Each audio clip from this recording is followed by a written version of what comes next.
Bible से दिखाओ यीशु ने कब कहा, मैं परमेश्वर हूं, मेरी इबादत करो। यह मुस्लिमों का एक बहुत ही पुराना सवाल है जो वो हमेशा हर जगह इस्तेमाल करते, यह उनको रटा हुआ होता है और अपने कई बार मुस्लिमों को यह सवाल करते पाया होगा। और जब वो यह सवाल करते हैं तब वो वही देखना या सुनना चाहते हैं बाइबल से हूबहू वही वाक्य जहां यीशु ने यह कहा है कि मैं परमेश्वर हूं, मेरी इबादत करो।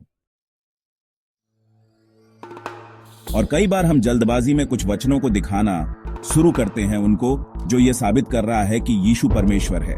पर हमको यहां समझना है कि मुस्लिम यहां हूबहू वाक्य सुनना देखना चाहते हैं, वो कुछ और नहीं देखना चाहते हैं। वो ये वाक्य देख लेंगे तभी मान जाएंगे कि यीशु परमेश्वर है।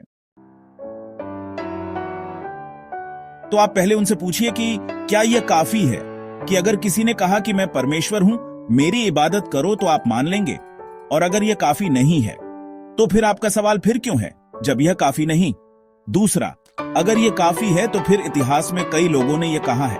फरोह, क्लाउडियस, यहां तक भी देखा गया है कि कई शराबी खुद को शराब पीने के बाद ईश्वर समझते हैं और कह देते हैं, हां मैं ही ईश्वर हूं। तो क्या आप मान लेंगे कि यह सभी ईश्वर है, क्योंकि इन सभी ने वही वाक्य कहा जो आप सुनना चाहते हैं? और जहां तक बात है मेरी इबादत करो, यह वाक्य तो शैतान ने भी कहा है। तो क्या आप यह मान लेंगे कि शैतान परमेश्वर है, क्योंकि इसने वही वाक्य कहा जो आप सुनना चाहते हैं? मत्ती 4:9 उससे कहा कि यदि तू गिरकर मुझे प्रणाम करे तो मैं ये सब कुछ तुझे दे दूंगा। I will give it all to you, he said, if you will kneel down and worship me. तो आप जान गए होंगे कि यह बयान जो मुस्लिम इस्तेमाल करते हैं यह कमजोर है। और अगर आप बाइबल को अच्छे से पढ़ेंगे तो आप पाएंगे कि यीशु मसीह ने कई ऐसे बयान दिए जो साबित करते हैं वो मनुष्य से बढ़कर है, वो परमेश्वर है। यूहन्ना बपतिस्मा दाता के चेलों को यीशु ने जो जवाब दिया, वो जवाब में ही यीशु ने अपने ईश्वरत्व को प्रकट किया। नई नियम मत्ती 11। 2 यूहन्ना ने बंदीगृह में मसीह के कामों का समाचार सुनकर अपने चेलों को उससे यह पूछने भेजा। 3 कि क्या आने वाला तू ही है या हम दूसरे की बाट जो हैं? 4 यीशु ने उत्तर दिया कि जो कुछ तुम सुनते हो और देखते हो वह सब जाकर यूहन्ना से कह दो।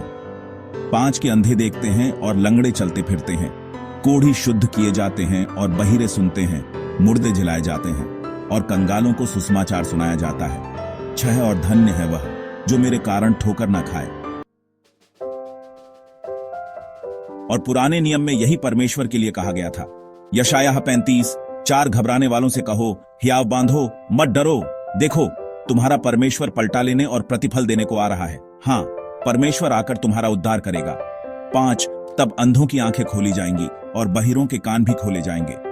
6 तब लंगड़ा हरिण की सी चौकड़ियां भरेगा और गूंगे अपनी जीभ से जय जयकार करेंगे, क्योंकि जंगल में जल के सोते फूट निकलेंगे और मरुभूमि में नदियां बहने लगेंगी। इसी तरह बाइबल में यीशु के कई बयान हैं जो साबित करती है वो परमेश्वर है।